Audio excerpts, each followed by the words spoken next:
What's going on, y'all? I'm here to talk about the buffs for Primeape and Annihilape, and before I get all types of people freaking out, if this is your first time seeing anything regarding my channel or my ROM hacks, and you're looking at this from a competitive perspective, you're probably thinking, what the hell is this guy smoking? He buffed Annihilape, but well, oh my god, it's so broken.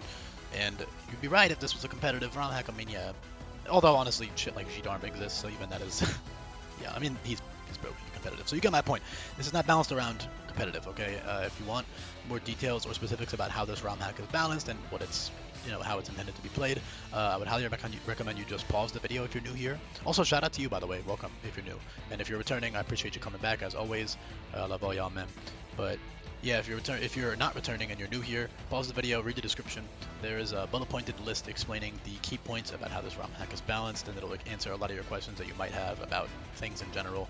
There's tons of new moves and shit. Speaking of, once you're done with this video, not only can you watch other videos of mine surrounding this ROM hack, there's a playlist of shit explaining things in the description. If that interests you, if you want to do that on top of reading stuff, or if you'd prefer that over reading. If you would prefer that over reading, though, I would finish this video first because it will mess up the watch time if you just leave it now to go watch that. Yeah, Google Sheet down below. Click this. It links you to everywhere. You would have everything you could ever want. The move guide, very, very important, very thorough, organized, easy to navigate. Give all of that a look. That being said, Annihilape. Brute Force, yes, it's a broken ability. In a ROM hack, it's very good. Choice items are some of the best items in ROM hacks because there's no prediction on your part. You don't have to ever predict. You click whatever's in front of you, which takes out 95% of the drawback of these moves, Positioning is much easier, it's all very exploitable because it's AI and you have prep. You have the advantage of being able to prepare yourself. There are some disadvantages to prep, or to playing against AI, the fact that you have to prep around a lot of hacks, they don't ever have to prep around that, that type of stuff. There's a lot of, AI only moves, shit like that, but at the end of the day, you always have that inherent advantage. Yeah, Brute Force is definitely broken in that context. However, other Pokemon will have it. Second of all, it's really cool. Third of all, like, it can be overkill at times anyways, so that you will be wanting to use your other abilities. For example, Mold Breaker is a very situational ability that you'll switch to when you need it. For example, if the AI has abilities like Sturdy or Mold Breaker, you can, Sturdy or Multi-Scale, shit like that, you can switch to Mold Breaker and bypass those abilities. It's very niche, but honestly, it's like the only real ability I saw on them as the final slide, because it's just really the only one I saw personally that was like worth using ever, over something as good as Intimidate and Brute Force. Mankey is also very, very good. I'll get into him in a bit, but Primeape versus Annihilape. Primeape is faster, however 75 base speed with Scarf is still very good. And then of course, for those of you who are wondering, if you haven't read it yet, Rage Fist can't be used twice in a row. That's more of just a balancing thing, because even without Brute Force, of course with Brute Force, that's like the obvious downside, right, is you can't spam Rage Fist, you have to switch out a bunch, which could be a good thing anyways, because you need to take damage. They also don't get any heal moves. Most Pokemon in this game get access to heal moves, however, I chose not to give them even stuff like Rest and Sleep Talk, because first of all, it kind of makes sense for them not to get rest, right? Like, they're so restless and angry all the time, they physically cannot rest. So that's one thing. And then number two, it's just a balancing thing, because I do think it's a bit too easy to exploit the AI. Say you debuff them a bunch and then you rack up max power Rage Fist and you just kind of win at that point, assuming that you can take all the hits that the opponent wants to throw you and outspeed everything, which you won't always be able to do either of those things a lot of the time, actually. So it wouldn't be that broken, but it's still worth nerfing regardless.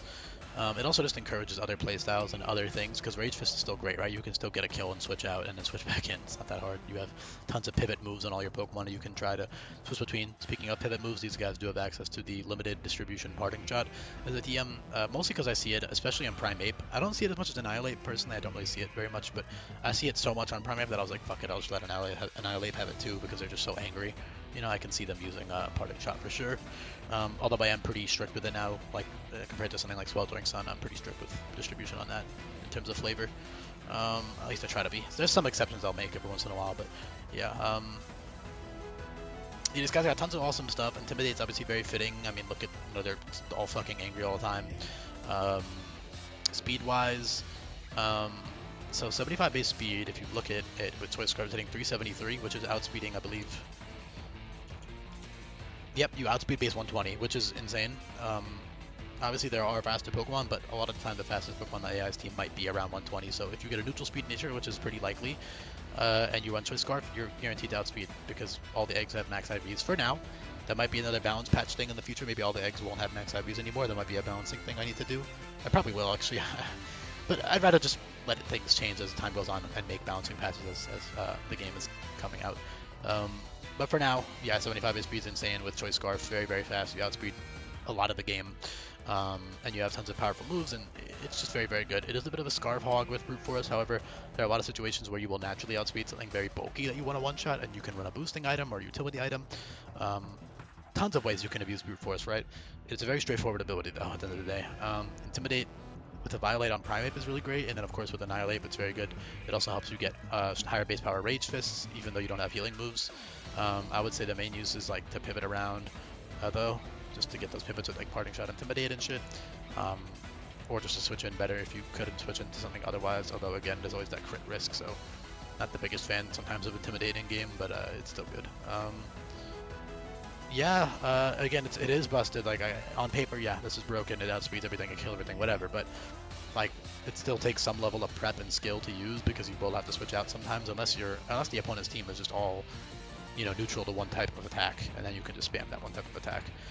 They also get tons of strong priority, so you can use stuff like Banded, Brute Force, Mach Punch, or Shadow Sneak, or whatever you want to do.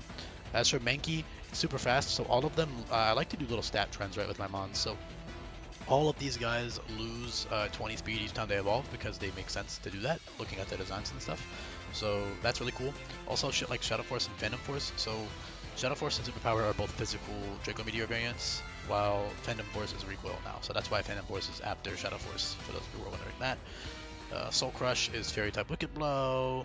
Fling is really exclusive and also highly encourages things other than Brute Force, although honestly, Priority Fling plus Iron Ball with Brute Force is also really good anyway, so like, you know, you could just use it with Brute Force anyway to blow something up, but specifically, then you have to switch out, right, because you'll struggle, because Fling is only 1 PP, and it's now Priority, and it always flinches, so essentially, it's very limited distribution, right, I only give it to, like, Monkey Pokemon and other specific Pokemon, but yeah, Iron Ball 130, and then the Orbs, Flame Toxic Orb, and Light Ball, all status, as well as being 100 base power, so you could do that with, like, some Burn, Intimidate utility as well. Lots of great defensive use you can get out of Fling. Very, very cool move, exclusive move. Yeah, very straightforward buffs at the end of the day. It's just he's bulkier, he's slower because of Brute Force, he's still very fast with Scarf. Primeape is even faster. I wanted to make it stronger, but I mean, it doesn't need the extra power because of Brute Force, right? So that is what it is. Mankey with Hustle. So Hustle plus Wide Lens. Wide Lens is now buffed, as you can see on the screen. If you run Wide Lens plus Hustle, you won't miss any of your moves. So you can run Mankey. 115 base speed early game is one of the fastest, if not the fastest. You outspeed everything, you can get a lot of kills with that 80 base attack with +1. You're roughly equivalent to, I believe, 145-ish base attack with 80 base attack and Hustle, so very, very strong. You can switch your moves, do all kinds of fun stuff. They lose Defiant because in-game Defiant, early game it's good because a lot of the buffing moves are all over the place early game.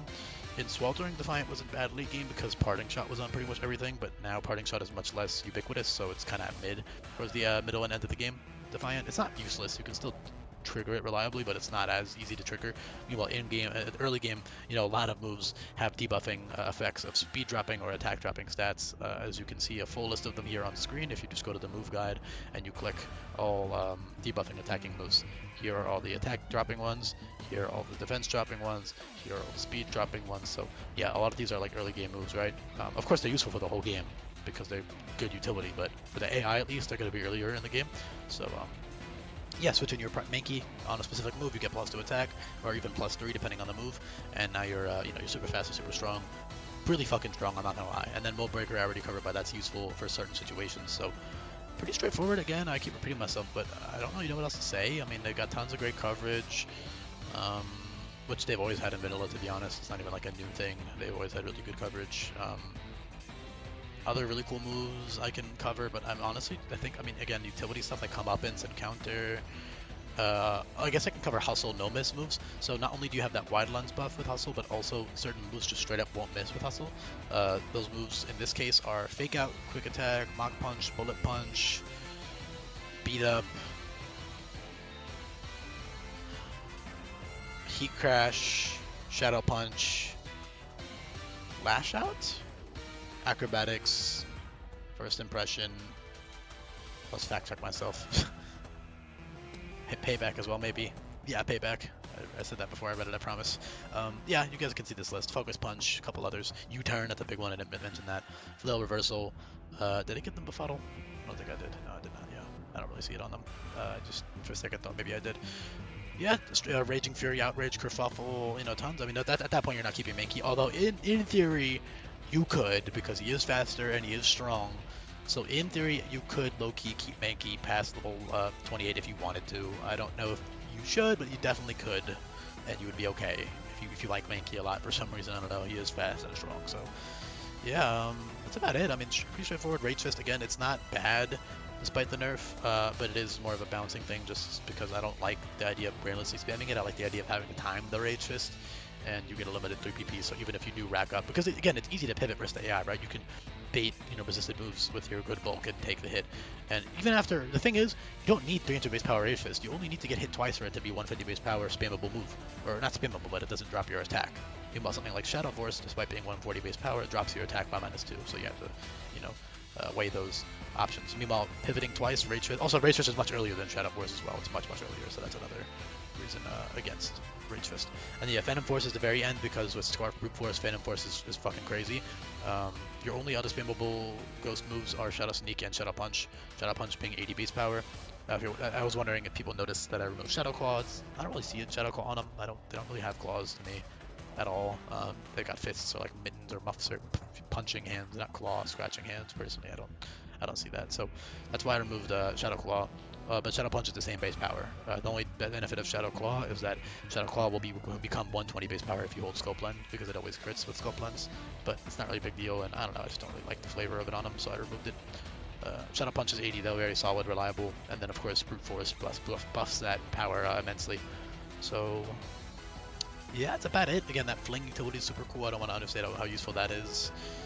Reversal stuff is obviously very strong versus AI with Endure strats. Brutal Swing and Strength are Rock and Dark type Double Edge. Temper Flare is Fire type Wicked Blow, same as Soul Crush with Fairy type Wicked Blow. You can't use those twice in a row, however, so keep that in mind. Those are not spammable. Same as Rage Fist. Yeah, that's really about it. Thank you for listening. Let me know. Battle Cry, that's great. Obviously, you don't have heal moves, but Battle Cry. Oh, you do have Drain Punch for the record, so you could do like AV Drain Punch, Rage Fist shit if you wanted to. Not to mention, you can use team support stuff to heal your guy. You know, Terrain, Leech Seed. AI is not going to switch out a Leech Seed, right? So you can get Leech Seed going. All types of fun stuff you can do to support Annihilape if you want to. But in general, he's great. Very Unga, you know, incarnate. The reason I see Brute Force on them in the first place, number one, is just their personality, right, and their design. But also, there are like text entries talking about how Annihilape's like, I mean, that's why he has Rage Fist, right? It's the opponents struck by his impute fist will be shattered to their core. Is unfettered but limited to his physical body, you know, so cool text entries like that make me really think that he should be just super fucking strong, like just kills you with one punch type shit. So that's why he is what he is here.